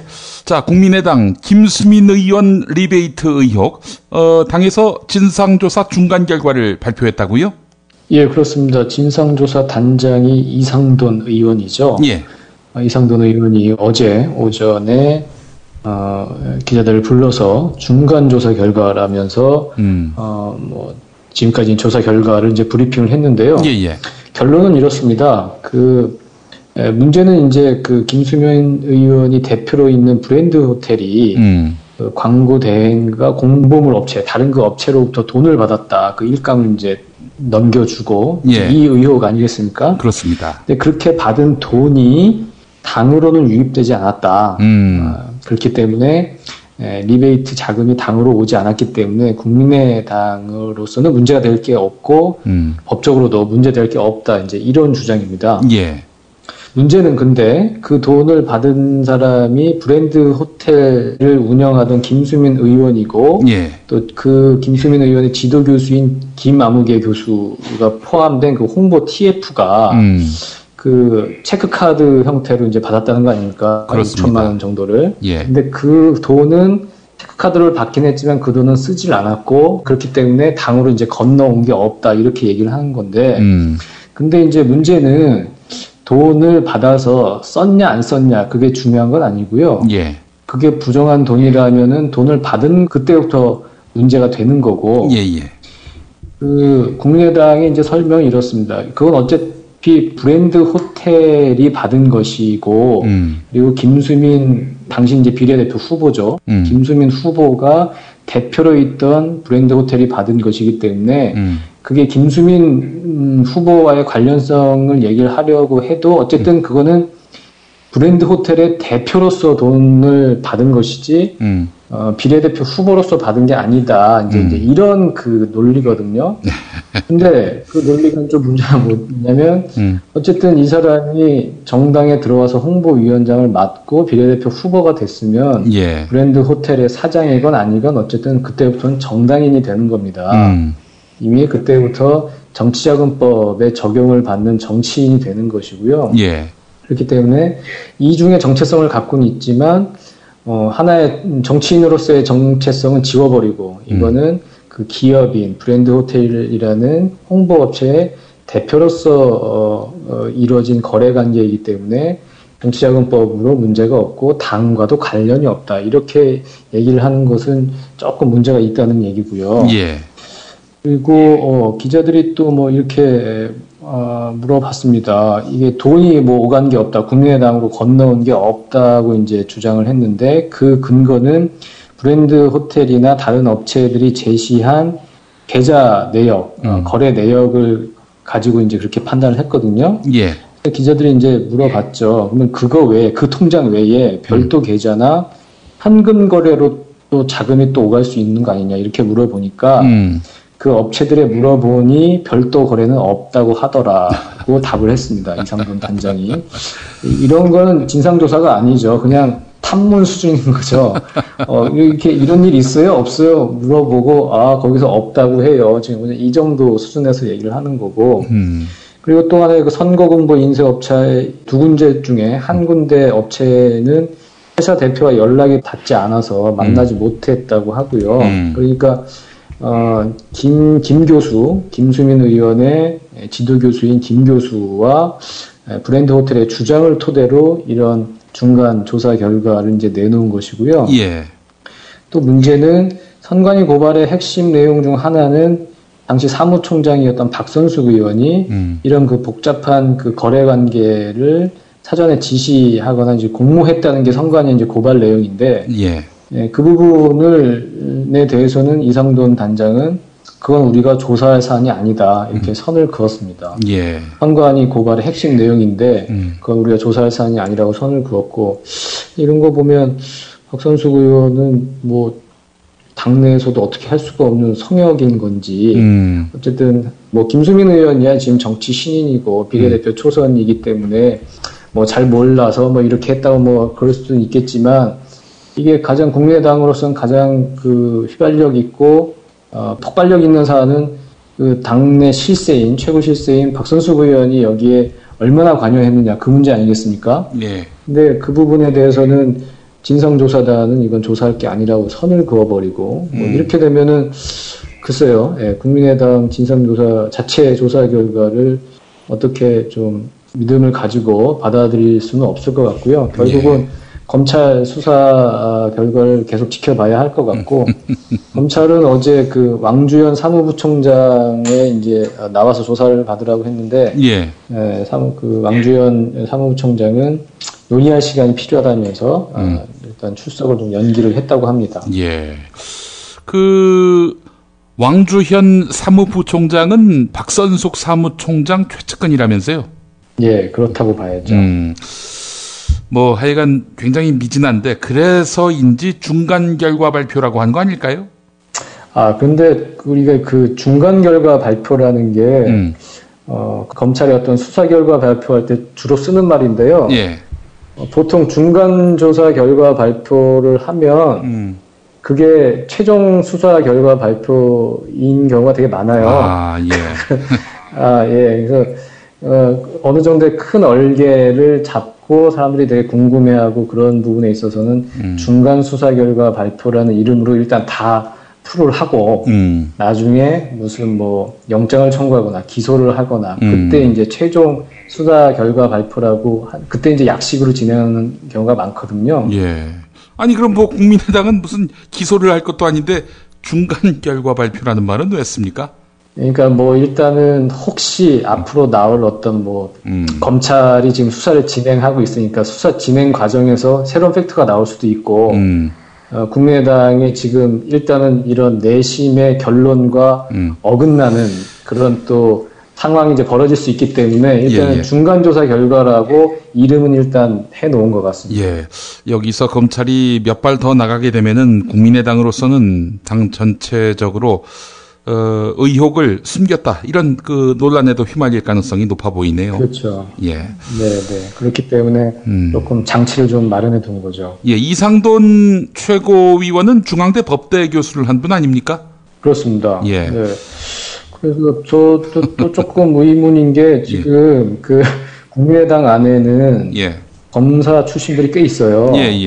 이 검사 출신들이 조사를 제대로 하려고 마음 먹으면 정말 독하게 제대로 밝혀낼 수 있을 것 같거든요. 근데 지금 이렇게 브리핑하는 거 보면 상당히 좀 허술하고 구멍이 숭숭 뚫리고 기자들도 현장에서 이렇게 질의응답하면서 좀 이해 못하는 부분이 많은 걸로 봐서는 국민의당이 그 지금 갖추고 있는 어떤 그 수사 인력 그걸 지금 제대로 가동을 안 하고 있는 게 아닌가 저는 그런 생각이 들더라고요. 예. 왜 그런지 검찰 수사 결과 발표를 보면 알 수 있겠죠. 자, 다음 사안 살펴보겠습니다. 더불어민주당이 드디어 당대표 최고위원 선출 방식을 확정했다고요? 예, 그렇습니다. 8월 27일에 전국 대의원 대회가 열리죠. 전국 대의원 대회 준비위원회가 꾸려져서 그 어떻게 할 것인가 그 룰을 계속 논의를 하고 있었는데 크게 이제 변화된 건 없습니다. 어제 회의를 열어서 이제 확정을 했는데요. 전당대회에서 당대표 후보가 4명 이상 출마하면 예비 경선을 거쳐서 컷오프를 하겠다는 거죠. 그래서 3명으로 이제 압축하기로 했고요. 작년 28 전당대회에서도 이제 그렇게 했었는데요. 컷오프를 통해서 3명이 탈락을 했죠. 박주선, 조경태 후보가 탈락을 한 바. 그랬군요. 그래서 박지원, 이인영, 문재인 후보가 예비 경선을 이제 통과를 했었고요. 그리고 이번에 그 논란이 좀 있었던 게 지난 혁신안에서 대표위원제를 도입하는 방안이 통과가 됐었는데 대표위원제라는 것은 부문별로 대표하는 사람들을 뽑자. 그래서 여성, 노동, 청년, 노인, 민생 부문의 대표위원을 뽑자는 게 혁신안이었고 이번에 그 논의 과정에서 이거 그냥 다 물리고 예전의 방식의 집단지도 체제나 이런 식의 최고위원제를 그냥 부활시키자는 논의가 있었으나 이제 결국은 혁신한 대로 이것은 대표위원을 뽑는 걸로 했고요. 그래서 이 부문별 대표위원, 여성, 노동, 청년, 노인, 민생 부문의 대표위원은 부문별 권리당원 3,000명 이상의 선거인단이 뽑기로 했습니다. 이 권리당원이라는 것은 전당대회 기준으로 6개월 전에 입당해서 6회 이상 당비를 납부한 당원들이거든요. 그렇기 때문에 작년에 이른바 분당 사태를 겪으면서 온라인으로 많은 분들이 더불어민주당 당원이 되지 않았습니까? 그랬죠. 작년 한 12월부터였던 것 같은데요. 그때부터 6번 이상 당비를 납부하셨으면 이제 권리당원이 되시는 거고요. 그러면 8월 27일 전국 대의원 대회에서 이 대표위원, 부문별 대표위원을 뽑을 수 있는 그 권한을 갖게 되는 겁니다. 당대표는 뽑을 수 없습니까? 당대표는 그 권리당원도 당대표를 뽑을 수 있는 권한이 있고요. 당대표는 또 일반 국민 여론조사 뭐 여러 가지 또 퍼센테이지가 또 있어요. 어쨌든 그 일반 당원보다 권리당원은 훨씬 더 그 선거권을 행사하는 데 있어서 더 많은 권한을 좀 행사할 수가 있습니다. 우리 김태규 기자님도 그 당시 기억하시겠습니다만은 문재인 전 대표를 공격하고 뭐 이 사람 저 사람 탈당할 때 국민들이 분개해서 더불어민주당에 입당했던 거 아니겠습니까? 상당히 많이 입당을 했죠. 뭐 그런 걸 보면은 대체로 문재인 전 대표를 지지하는 분들일 가능성이 높은데 아무래도 이번 그 전당대회는 그렇다면은 친문의 선택이 어디로 갈 것인지 이게 큰 변수가 되겠네요. 그렇죠. 그렇기도 하고 지금 의원들 분포도 20대 의원 분포도 그렇고 이른바 친문이라는 세력이 있다면 그분들의 향배가 리더십을 세우는데 큰 역할을 할 수 있겠죠. 아주 주목됩니다. 앞으로의 이 파장과 또 앞으로의 또 이어지는 전개 상황 한번 좀 세심하게 짚어보도록 하고요. 자, 마지막 소식. 부산 시민의 46%가 새누리당 총선 패배 책임자 징계해야 한다 이런 입장을 표했네요. 그렇습니다. 그 새누리당 부산시당 혁신위원회가 지금까지 총선 이후에 여러 가지 이 총선 패배 원인이나 이런 부분을 이렇게 지역을 돌면서 간담회도 하고 여론조사도 하고 그랬다고 그러는데요. 지난 11일과 12일 이틀에 걸쳐서 부산 시민 854명을 대상으로 여론조사를 했습니다. 그래서 보면 새누리당 총선 참패 원인이 뭐냐고 물었을 때 응답자의 43%가 새누리당 지도부의 공천 파동을 꼽았고요. 36%는 청와대 국정운영 비판 여론이라고 답했습니다. 그리고 후보 개인의 경쟁력 부족은 8.9%에 불과했는데요. 이걸 종합을 해보면 부산 시민들이 생각하는 새누리당 총선 참패 원인은 일단 공천을 둘러싼 새누리당 내부의 극한 갈등 그리고 박근혜 대통령의 무능함 이것을 이제 꼽았다고 할 수가 있겠습니다. 근데 이 그 여론조사 문항을 보면 또 재밌는 게 뭐냐면 참패 원인으로 제시한 몇 가지의 그 선다 중에 그 중에 하나가 청와대 국정운영 비판 여론이라고 명시를 했어요. 그러니까 청와대가 국정운영에 실패했냐, 그러니까 청와대가 국정운영을 잘못했다고 생각했냐고 물어보는 게 아니라 청와대가 청와대 국정운영을 비판하는 여론이 많아서냐라고 물어본 거죠. 그러니까 박근혜 대통령을 직접 비판하는 게 아니라 돌려서 물어봤는데 이 부분에 답을 하면서 다 이제 그게 그거 아니냐 이런 식으로 이제 답을 했을 것 같긴 해요. 근데 어쨌든 이런 식의 설문조사를 하면서도 박근혜 대통령과 청와대의 눈치를 보고 있구나 그런 부분이 조금 드러난 설문이었다고 볼 수 있고요. 자, 이거를 왜 부산시당에서 조사를 했는지 그리고 조사한 주체가 어느 쪽에 가까운 계파의 사람들인지 이것도 궁금해지는데요. 이거는 새누리당 부산시당에서 설치한 혁신위원회입니다. 새누리당 부산시당은 지금 김세연 의원이 그 시당 위원장을 맡고 있고요. 부산시당 혁신위원회는 위원장이 하태경 의원입니다. 그러니까 뭐 어느 한쪽 개파 뭐 이걸 떠나서 지금 어쨌든 부산이 그 영남권 신공항 문제로 상당히 부글거리고 있지 않습니까? 그렇기 때문에 이번을 기회로 좀 비판적인 소리를 더 내고자 하는 그런 좀 의도가 있는 것 같고요. 그 설문조사 결과를 좀 더 보충해서 말씀드리면 아까 말씀드렸듯이 총선 패배 책임자의 조처에 대해서는 응답자의 46.2%가 당직 사퇴 등 당 차원의 징계가 필요하다고 이제 답을 했습니다. 그리고 최근 그 새누리당 의원 워크숍에서 개파 청산 선언이 있었는데 그게 효과가 있겠느냐고 물어보니까 66.6%, 그러니까 응답자의 3분의 2가 효과가 없을 것이라고 답을 했고요. 666이네요. 그렇죠. 666입니다. 그리고 새누리당 비상대책위원회 숙제로는 당내 개파 패권주의 청산을 꼽은 사람이 58.6%였습니다. 그러니까 그 총선 이후에 더욱 강고해지고 있는 새누리당 내부의 친박 패권에 대한 문제의식을 드러낸 것이라고 볼 수 있을 것 같습니다. 김세연 의원은 뭐 자타가 공인하는 비주류고 하태경 의원 역시 비주류이기 때문에 두 사람이 그렇게 쓴소리를 많이 했죠.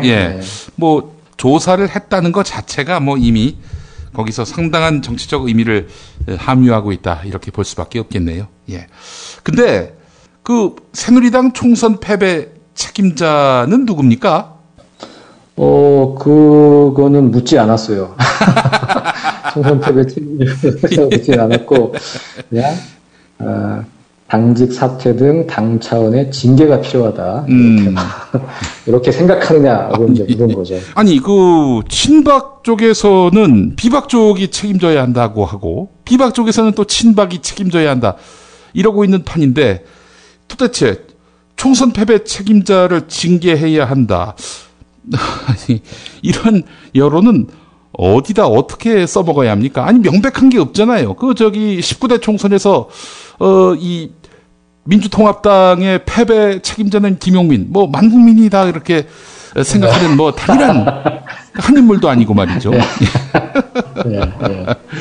그러니까 그런 한계가 있는 것 같습니다. 아까 그 설문에서, 청와대 국정운영 실패가 문제냐고 물은 게 아니고 청와대 국정운영 비판론이라고 묻지 않았습니까? 그러니까 그래서 이 뭔가 좀 콕 집어서 누가 잘못이 있냐, 책임이 있냐 이렇게 묻지를 못한 것은 아까 그 설문처럼 청와대 잘못 때문이냐고 물은 게 아니라 청와대의 국정운영을 비판하는 여론 때문이냐고 묻는 것처럼 여전히 뭐 새누리당 내부에서도 뭔가 좀 우리가 좀 잘해야 되고 반성해야 되고 바뀌어야 한다는 얘기를 하고 싶지만 그래도 눈치를 보고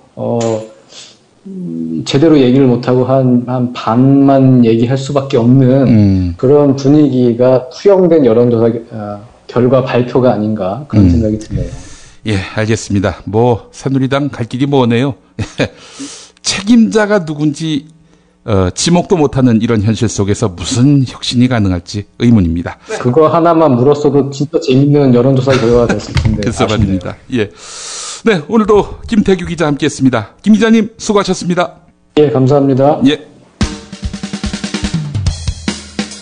여보, 나 오늘 우리 집하고 아버님 댁 화재보험 가입했어. 뭐라고? 아이, 놀라지 마. 다 합쳐서 월 10,000원이라고.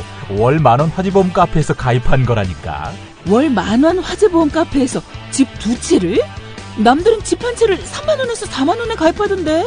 화재와 배상 책임은 기본이고 도난, 보이스피싱까지 보장해준대. 정말? 대박! 텔레비전, 냉장고, 김치냉장고, 에어컨, 세탁기, 전자레인지 고장나면 수리비용까지 보장해준다고. 월 10,000원 화재보험 카페라고 했지? 나도 알려줘. 우리 친정도 가입하게. 10,000원 화재보험 카페. 전화번호 02849-9730. 한 집이 가입해도 또 두 집이 가입해도 월 10,000원인 화재보험 카페 02849-9730으로 전화하시면 10년차 베테랑 손해보험 전문 설계사가 연중 무휴 상담해드립니다. 메모 못하셨나요? 전화번호 02849-9730. 식당, 다중이용업소, 공장, 교회, 사찰 등 모든 업종의 화재보험과 배상책임보험도 상담해드립니다.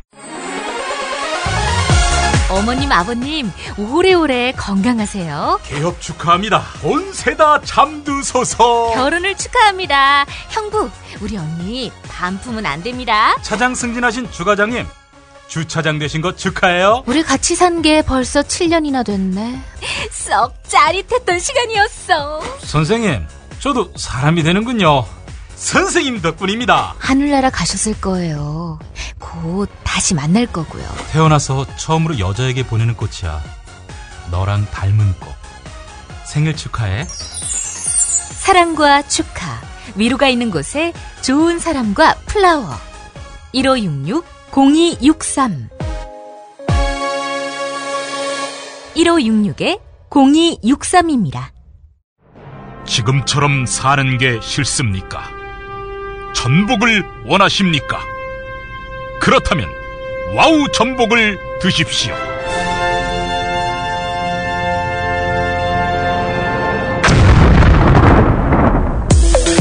와우! 전복을 먹으면 입맛 잃고 무기력했던 삶이 전복되고 시름시름하던 몸 상태가 전복됩니다. 답답하십니까? 전복하세요. 100% 완도에서 잡은 전복 중에 전복.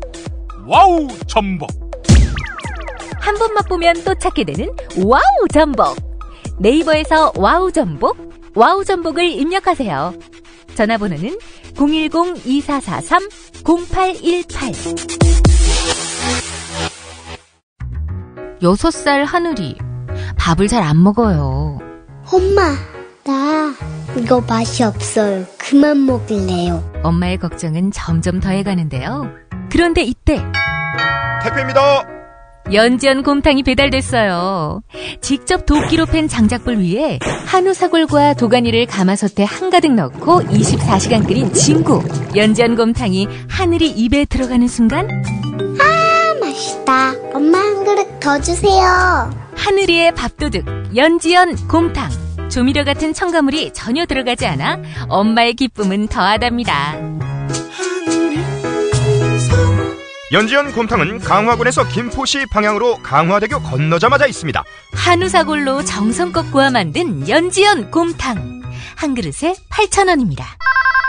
7팩 이상 무료 배송합니다. 주문 전화는 010-7252-1114 010-7252-1114.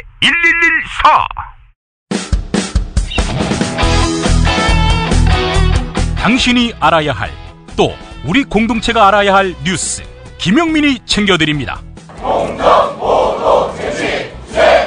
지금은 제1부 뉴스 매거진과 함께하고 계십니다. 경제의 속살 들여다보겠습니다. 오늘도 민중의 소리 이완배 기자 연결돼 있습니다. 이완배 기자님. 네, 안녕하십니까. 예, 일본 자동차죠. 도요타가 직원 2만 5천 명을 대상으로 전면적인 재택근무를 도입하기로 했다는 소식 며칠 전에 나왔는데, 뭐 이런 거죠. 일주일에 2시간만 회사 가면 되는. 그렇습니다. 네. 그러니까 이제 대상이 되는 직원들 숫자가 어마무시합니다. 이게 무려 2만 5천 명인데, 예. 사실상 그 생산직 빼놓고는 다 이제 전면적인 재택근무를 도입을 하기로 한 거예요. 그래서 예. 이제 8월부터 사무직, 연구직, 그러니까 생산직까지 합치면 전체 직원의 35%가 이제 일주일에 2시간만 딱 회사에 나오면 되는 겁니다. 예. 근데 제가 이 뉴스를 보고 이제 뭐 시간이 좀 안 돼서 며칠 뒤에 이렇게 소개를 해드리긴 합니다만, 이 소식이 참 저한테는 되게 많은 걸 생각을 하게 해줬습니다. 그러니까 제가 한번 과거에 방송에서 그 도요타라는 기업을 연초쯤에 한번 잠깐 소개해드린 기억이 있는데요. 예. 그 도요타 정신이라는 걸 가지고 있는 기업이라고 제가 말씀을 드린 기억이 납니다. 그래서 누구도 흉내내지 못하는 정신을 가지고 있어서 이 공장에 우리나라 기업인들이 방문하면 노하우를 다 일본말로 방송으로 공개해주는 기업이 바로 이 도요타거든요. 그래서 예. 야, 이렇게 기업 비밀 다 얘기해도 되냐 물어보면 도요타는 조금도 주저하지 않고 아유 다 알아가세요. 예, 다 보시고요. 다 베껴가세요. 그런데 우리 회사의 핵심 경쟁력은 생산 공정이나 기술이 아닙니다. 예, 우리 회사의 핵심 경쟁력은 도요타 정신입니다. 그건 아무나 흉내낼 수가 없는 겁니다. 이럴 정도로 이 도요타 정신에 대해서 자부심이 대단한 회사입니다. 드디어. 근데 이 도요타 정신의 근본이 어떤 거냐면 이 직원에 대한 사랑이라는 겁니다. 직원을 가족처럼 여기자. 이게 도요타 정신의 핵심입니다. 예. 그래서 일본 기업 중에서는 거의 처음으로 이제 평생 직장이라는 개념을 뿌리 내리게 했고요. 직원을 그냥 정말로 가족처럼 대하는 태도입니다. 그래서 2006년까지 이 회사를 이끌었던 오쿠다 히로시, 이것도 제가 한번 말씀을 드렸는데요. 오쿠다 히로시 회장이 재임할 때까지는 한 명도 해고를 한 적이 없습니다. 그러니까 오쿠다 히로시 회장이 남긴 명언이 종업원의 목을 자르려면 경영자가 먼저 할복하라, 이런 말을 남길 정도로 아이고. 대단히 그 직원들을 아끼는 사람이었거든요. 제가 이제 이러다가 도요타에 대해서 제가 한동안 관심을 끄게 됐었던 건 언제였냐면 이 오쿠다 히로시 회장이 퇴임한 이후에 2009년인가 2010년인가 도요타가 처음으로 감원을 결정합니다. 그래서 제가 그때 쇼크를 되게 많이 받았습니다. 야, 도요타 정신이 이렇게 많이 퇴색되는구나. 그러니까 그때 뭐 적자 규모가 크긴 컸는데 어쨌든 유럽 법인을 중심으로 해서 한 1000명 정도 감원에 도요타가 나서거든요. 그래서 뭐 수십 년간 이어져 왔던 도요타 정신이 무너지는 것 같아서 저는 좀 안타까웠었고, 그래서 그때부터 제가 이제 도요타에 대해서 관심을 조금 놓고 있었는데요. 며칠 전에 이제 이 소식을 들으면서 야, 이게 도요타가 아직 죽지 않았구나, 도요타 정신이 아직도 죽지 않았구나, 이런 생각이 들어서 상당히 반가웠습니다. 예. 재택근무를 이렇게 파격적으로 하는 이유가 재미있습니다. 그러니까 이유를 좀 주의 깊게 봐야 되는데요. 3가지입니다. 하나는 업무 경험이 풍부한 여직원이 육아를 이유로 회사를 떠나는 것을 막기 위해서. 두 번째, 육아휴직을 원하는 남성들을 배려하기 위해서. 예. 세 번째, 간병으로 이직하는 사람들을 위해서. 이제 이건 뭐냐면 일본에서는 나이 드신 부모님들을 간병하느라고 한참 일할 나이에 직장을 그만두는 사람이 매년 한 10만 명쯤 된대요. 그래서 이게 굉장히 큰 사회 문제라고 하더라고요. 이 3가지 이유로 파격적인 재택근무 제도를 도입을 해서 회사와 가정 2가지를 다 놓치지 않게 하겠다, 이런 취지인 겁니다. 예. 근데 이게 뭐가 놀랍냐면은요, 발상이요. 네.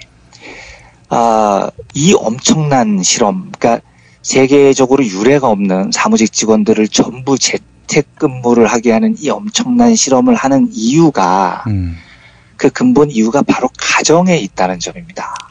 저는 이게 정말 놀랍더라고요. 그러니까 지금 무슨 이 이유를 대는 게 이렇게 하면 뭐 교통비를 줄이고 뭐 산업재해를 줄이고 업무 효율이 높아지고 이런 이유가 하나도 없습니다. 이 일을 하는 3가지 이유가 전부 다 가정에서 출발을 합니다. 여성 노동자의 출산, 남성 노동자의 육아, 노동자들의 부모 간병, 가정이라는 카테고리에서 이 엄청난 인사개혁을 지금 하고 있는 겁니다. 그러니까 도요타의 정신이 그대로 드러나는 겁니다. 노동자들의 활력을 높이고 창의성을 높이는 일, 이 효율을 높이는데 가장 중요한 요소는 가정이다. 여기서부터 출발을 하는 겁니다. 제가 제일 먼저 뭐가 생각이 났냐면요, 이 소식을 딱 들으면서 2월 달쯤에 제가 많이 얘기했었던 건데, 병원에 한번 가보셔야 될 것 같은 경총회장 박병원 회장이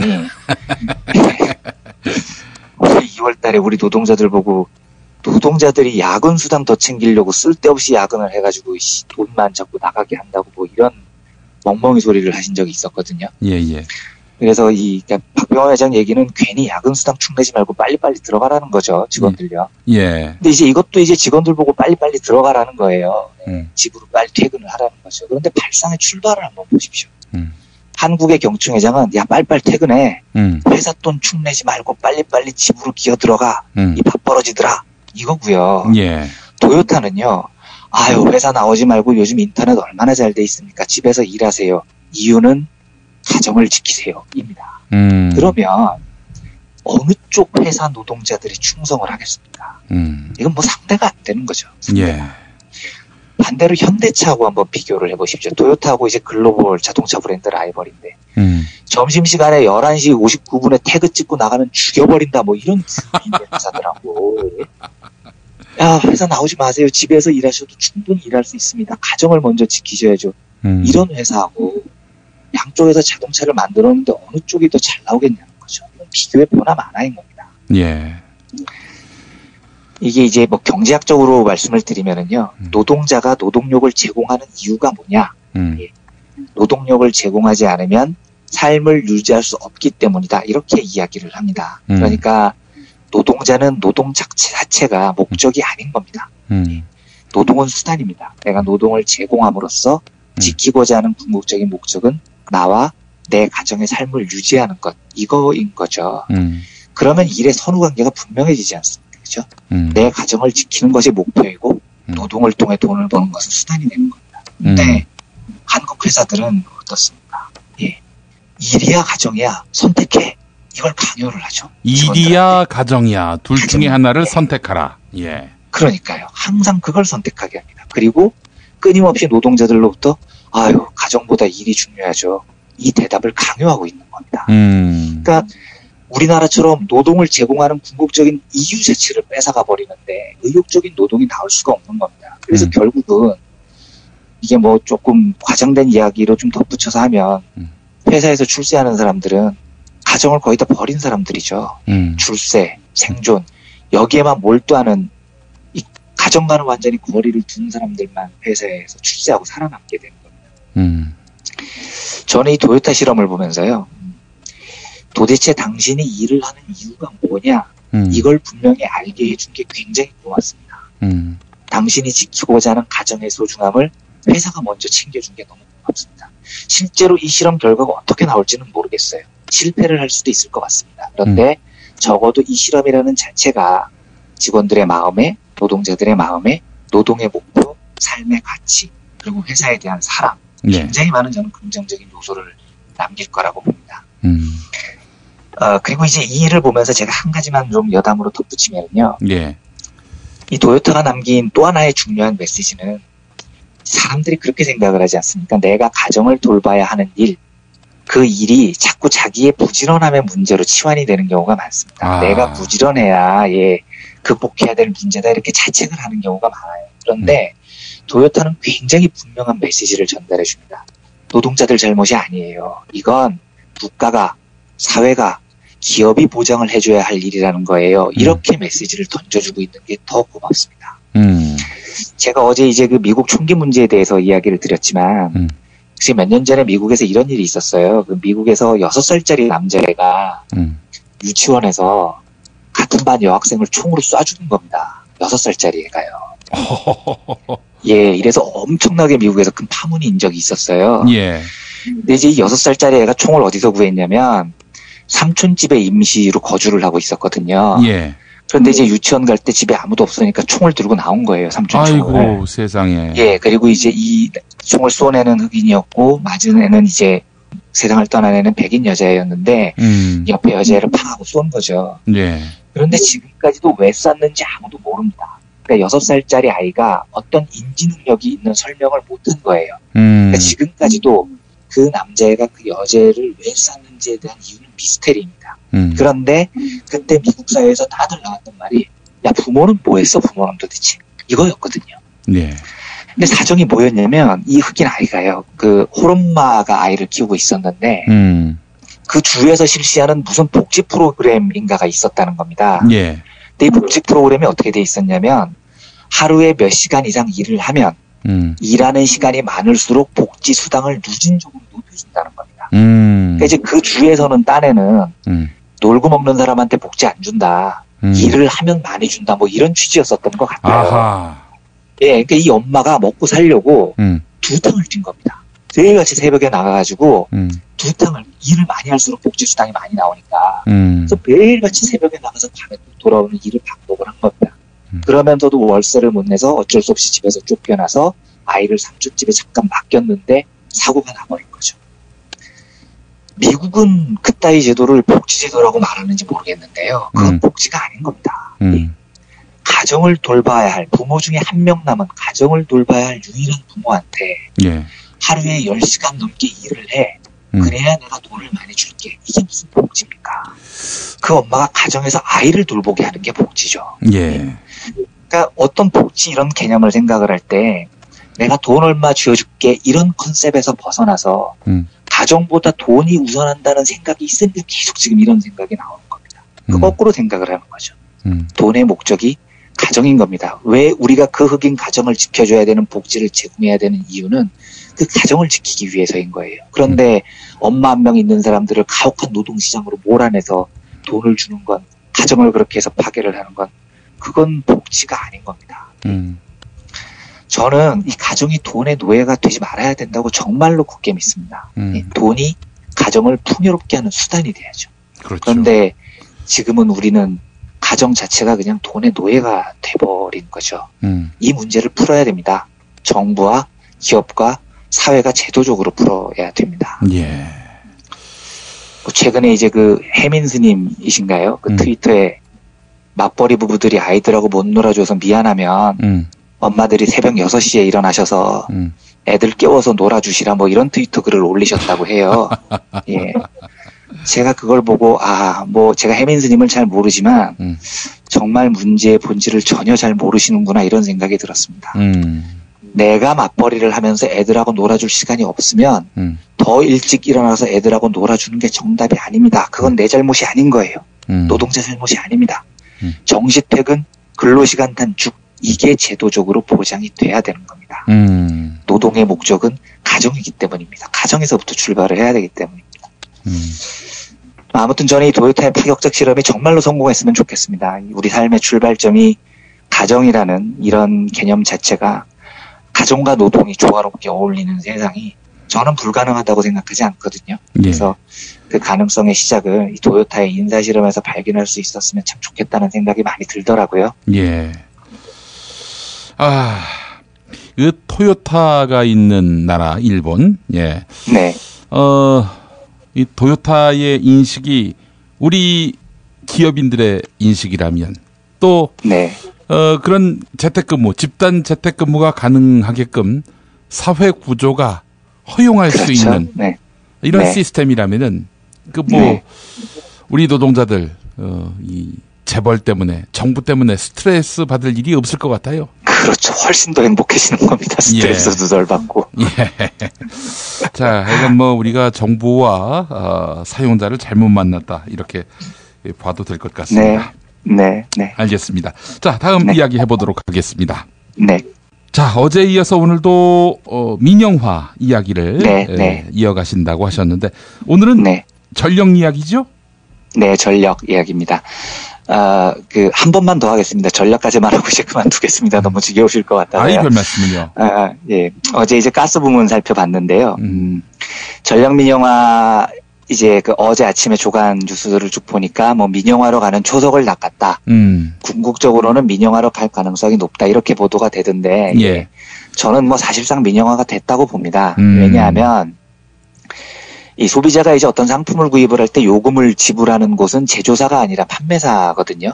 저희가 농심라면을 사 먹을 때 돈을 농심에 내는 게 아니고 롯데마트에 내는 거니까요. 그리고 현대 경제에서 물건의 가격이라는 건 제조사보다 판매 유통회사가 미치는 영향이 훨씬 큽니다. 그런데 어제 발표의 핵심은 전기의 경우 국민에게 소매로 팔 수 있는 권한이 원래는 한전만 있었는데 이 판매권, 그러니까 유통권을 민간 기업한테도 주자 이런 거거든요. 그러니까 이거는 사실 본질적인 민영화인 거죠. 유통시장에 민간 기업들이 들어온다면은요.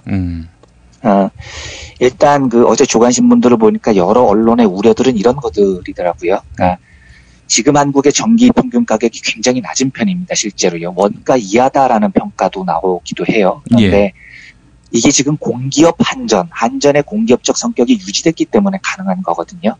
그런데 민간 기업이 들어오려면 들어오게 해줄 요인이 있어야 되죠. 그러니까 유인이 있어야 됩니다. 그런데 지금처럼 낮은 전기 가격이면 민간 기업이 들어올 이유가 없겠죠. 그래서 전기 판매 시장에 민간이 참여하게 하기 위해서는 결국은 전기 가격을 올릴 수밖에 없을 것이다. 이게 언론의 우려더라고요.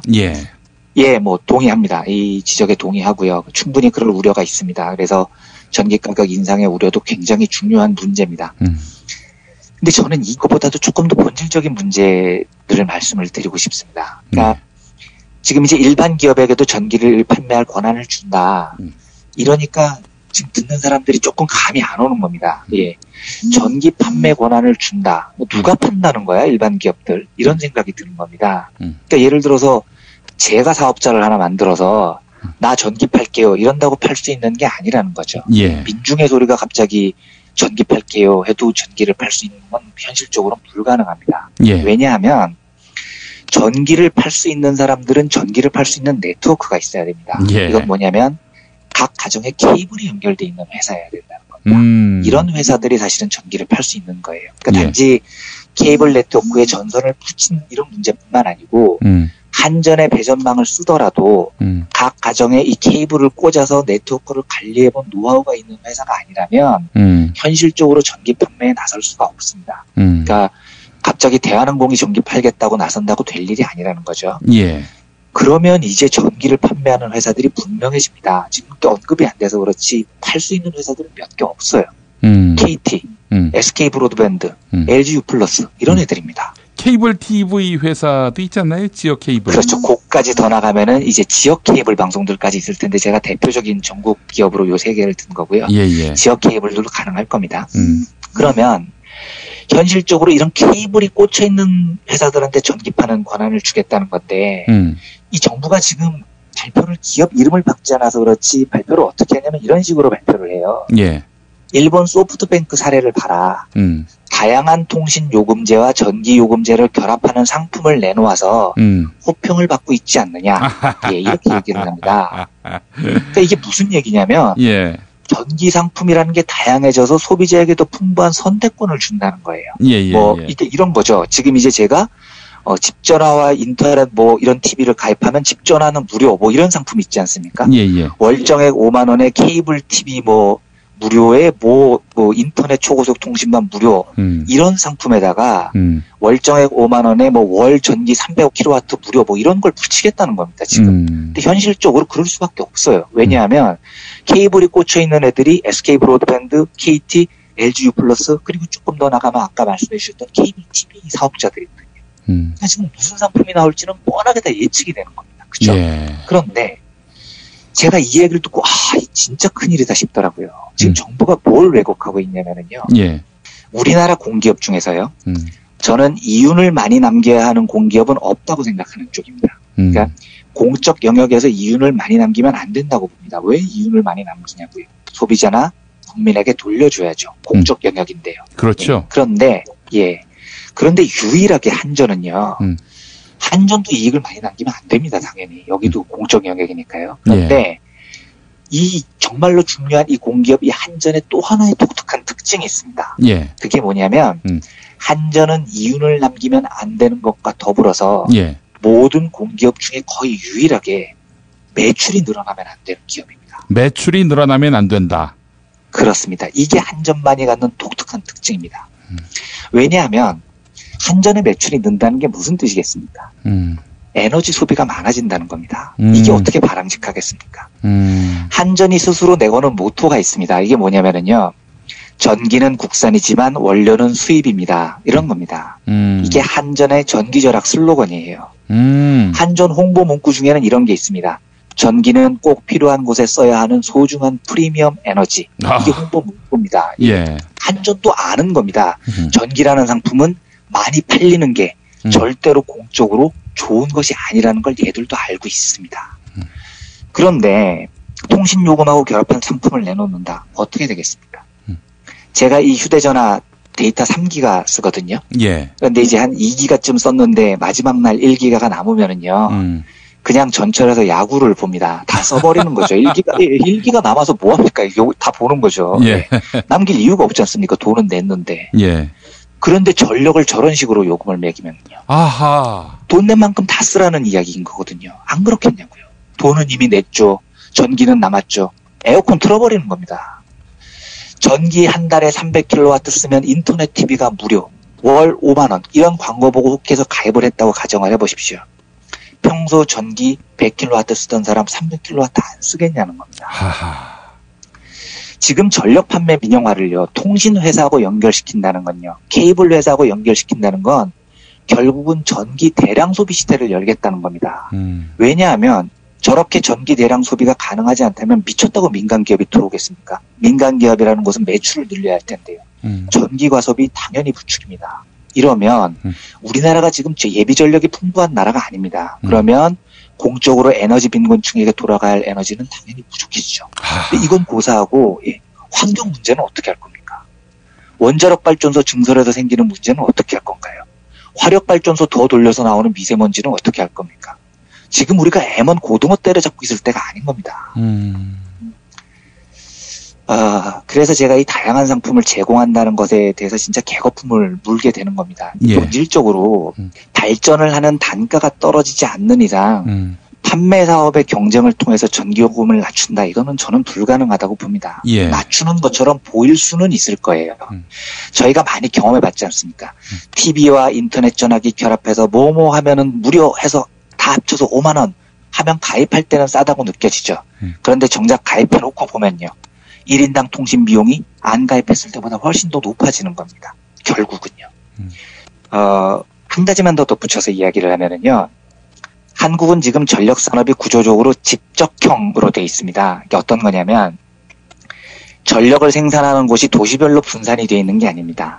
초대형 발전소를 저 먼 시골에 하나 딱 지어놓습니다. 이게 도시에 지으면 반발이 심하니까요. 인적이 엄청 드문 곳에 커다란 발전소를 하나 짓습니다. 그러면 이제 전기를 쓰는 곳은 대도시지 않습니까? 그러니까 또 저 먼 도시까지 전선을 타고 전기를 옮깁니다. 이렇게 하면 당연히 운송 과정에서 전력 손실이 엄청나게 많이 생깁니다. 그렇죠. 얼마 전에 스웨덴 말메를 예를 들었지만 말메라는 도시는 그 도시에서 풍력, 지열, 태양열 이런 거 이용해서 자체 전력을 생산하는 에코시티거든요. 근데 한국에는 이런 컨셉 자체가 없습니다. 그래서 이 구조에서 전력 소비가 늘어나면, 그러니까 소비가 한 10만큼 늘어나면 그냥 10만큼 늘어나는 게 아닙니다. 전력 누수까지 합치면 11, 12 이렇게까지 낭비가 되는 구조예요. 그러니까 지금 이 과정에서 통신요금과 결합한 전력 상품이 도입된다. 엄청난 전력 과소비가 일어나는 것이 저는 너무너무나 걱정이 됩니다. 이 지구를 우리가 오래만 쓰고 말 게 아니지 않습니까? 저는 이제 이번에 민영화 과정을 보면서 이 정부가 보여준 그 민영화 마인드도 뭐 너무 큰 문제죠. 그런데 이 정부가 근본적으로 환경 문제나 에너지 문제를 바라보는 철학이 너무나 심하게 부재하다는 사실도 다시 발견할 수 있어서 참 화가 많이 났습니다. 아직은 뭐 정부 말을 자세히 보니 세부 방안까지는 아직 안 내놓은 상황이다 이러고 있던데요. 부디 7월 중에 세부 방안이 나온다고 하는데 여론이 잘 형성이 돼서 정치적으로 잘 해결이 돼서 다른 건 뭐 좀 어떻게 되더라도 전력하고 가스만큼은 민영화 방침이 반드시 철회됐으면 하는 바람을 가지고 있습니다. 이것도 맥없이 시행령 통과로 해서 이게 우리에게 현실이 되는 이런 일이 없도록 야당 그러니까요. 눈에 불을 켜야 할 것 같습니다. 정말 이 국가 권력을 어떻게 이런 자들한테 그냥 우리가 맡겨놓고 저는 진짜 정말 이명박보다 못하는 정부가 나올 거라고 상상을 해본 적이 없는데 드디어 발견을 한 것 같습니다. 이 정부가 진짜 이명박 정부보다도 더 안 좋은 철학과 더 안 좋은 방향으로 국가를 이끌고 있는 것 같습니다. 그 이명박은 그래도 어떤 컨셉과 어떤 의도에서 이렇게 사기를 치는지 감이 잡히는데요. 그렇죠. 이 사람들은 무지의 상태에서 그야말로 선무당이 사람 잡는다고. 맞습니다. 정말 참 이 국가 권력이 흉기로 작용하는 이런 시대에 우리가 살고 있습니다. 정말입니다. 네, 맞습니다. 알겠습니다. 오늘도 민중의 소리 이완배 기자와 함께했습니다. 이완배 기자님 수고하셨습니다. 여러분 안녕하세요. 민중의 소리 아나운서 정혜림입니다. 이 어묵한 여왕님 치아에서 다들 잘 견디고 계시죠? 오늘도 종편의 주옥 같은 헛소리에 혼이 정상인 듯 정상 아닌 비정상 같은 여왕님의 우주 타령에 고구마 100개쯤 한꺼번에 삼킨 듯 답답한 마음에 죄 없는 가슴팍만 두들겨대고 계세요. 이젠 시원한 사이다 같은 민중의 소리와 함께하세요. 잘 키운 진보 언론 열종편 안 부럽습니다. 한 달 10,000원 소액 CMS 후원으로 민중의 소리에 큰 힘이 되어주세요. 1661-0451 1661-0451 전화 기다릴게요.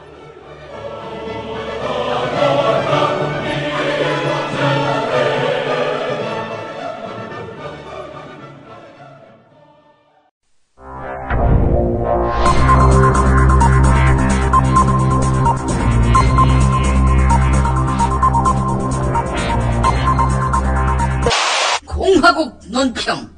6월 말로 세월호 특별조사위원회를 수면 아래로 가라앉히게 하시는 박근혜 동지께서는 설거지를 하라고 부위원장으로 보낸 우리 편 황전원 동지에게 야박하게 문전박대한 야당 추천, 피해자 추천 조사위원들에 대한 강도 높은 국가적 중대 조치를 취하실 계획을 표명하시고 구체적인 공격 방침을 제시하시었다.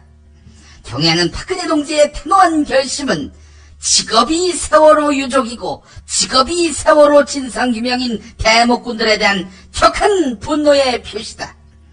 황전원 동지는 특별조사위원회 준비단 시절부터 개인적으로 기자회견을 열어 특조위를 비난했고 특조위와는 별도의 예산과 별도의 인원 방안을 세월호 가해자인 해양수산부로 전달하는 등 방해 행동을 전개해왔던 바 박근혜 정부의 성공과 위기 극복을 위해 애써온 사람으로서 마땅히 그 역할을 담당해왔다.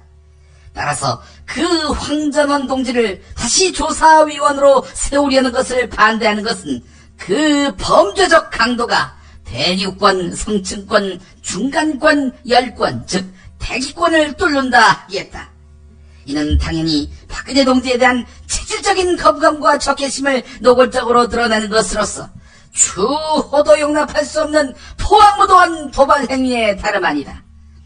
게다가 황전원 동지는 박근혜 동지의 7시간 행방불명을 조사하기로 결정하자마자 해양수산부 매뉴얼에 맞춰서 특조위를 비난하며 사퇴하는 등 고도의 연기 실력까지 겸비한 시대가 요구한 인재라 아니할 수 없다. 이런 인재를 축출하려는 것은 쓰레기, 악질, 반동, 양아치, 쓰다 버린 콘돔, 먹다 버린 생선뼈, 꽉 찬 음식물 쓰레기통, 찢어진 스타킹, 끈 떨어진 샌들, 밑닦다가 똥꼬에 낀 휴지, 종이컵에 담긴 커피에 수장된 담배꽁초, 변기에 들어가려다가 막힌 라면 찌꺼기, 머리를 감는 중에 샴푸로 알고 썼는데 알고 보니 트리오, 사탕인 줄 알고 입에 넣었는데 나프탈렌, 학교에서 수업 중 동영상 프리젠테이션을 하는 와중에 잘못 재생된 어젯밤 다운받은 야동, 소개팅 중에 먹은 고추가 캡사이신 만땅의 땡초, 보리차인 줄 알고 마셨는데 알고 보니 오줌. 야, 뚱보 이부장, 그 새끼 졸라 재수다라고 친구한테 보내야 하는데 뚱보 이부장, 그 사람한테 보낸 카톡. 시험 종료 1분 남기고 발견한 3번부터 33번까지 밀려 쓴 OMR 답안지. 남몰래 끼려던 방귀에서 기체가 아니라 액체가 나온 것과 같은 극악무도한 난동을 일삼고 있다. 이는 박동지를 참을 수 없이 모독하고 우롱하고 천추의 한이 될 망동을 감행하는 것이다. 특히 황전원 동지에 대해서 새누리당 공천 받으려다가 안 돼서 돌아왔다고 하는데 일자리 창출을 위해서 오늘도 내일도 분골쇄신하는 박근혜 정권의 국정운영 철학을 비웃는 행태는 야당에게 비수로 돌아가게 될 것이다. 피해자 추천, 야당 추천 세월호 조사위원들은 박근혜 동지에게 그간의 무례와 참소를 깊이 반성하며 너희들이 가서 세월호를 꺼내기 바란다. 다시 이야기해서 돈 많이 드는 일이니 더는 혈세 낭비하지 말고 그물을 던지든 뭐하든 너희들이 힘 모아서 꺼내야 할 것이다. 만약 거역할 시에는 박근혜 동지의 치솟는 분노와 경천 동지의 탄압의 불벼락을 피할 수 없게 될 것이다.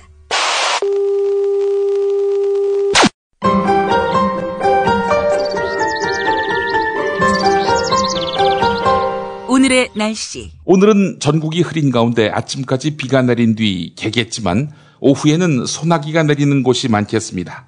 오늘 아침까지 수도권에 5에서 10mm, 영서와 충청, 남부지방은 5에서 30mm의 비가 내릴 것으로 보입니다. 낮 기온은 서울, 광주 26도, 대전 27도로 예년과 비슷하거나 1도에서 2도가량 낮아서 한여름 더위는 주춤하겠습니다. 하지만 금요일과 토요일 다시 30도 안팎의 무더위가 이어진 뒤 일요일에는 제주도와 남부지방부터 올여름 장마가 시작될 것으로 내다보았습니다. 오늘 마무리는 전우용 역사학자의 트위터 글입니다. 정부가 전기가스를 민영화하겠답니다. 눈 뒤집힌 도박꾼이 마지막에 들고 나가는 게 집문서고 부패한 권력이 마지막에 팔아넘기는 것이 나라 재산입니다. 눈 뒤집힌 도박꾼은 자식까지 망치고 부패한 권력은 후손에게까지 고통을 떠넘깁니다. 네, 지당하신 말씀이죠. 김용민 브리핑 일부 뉴스 매거진 오늘 순서 여기까지입니다.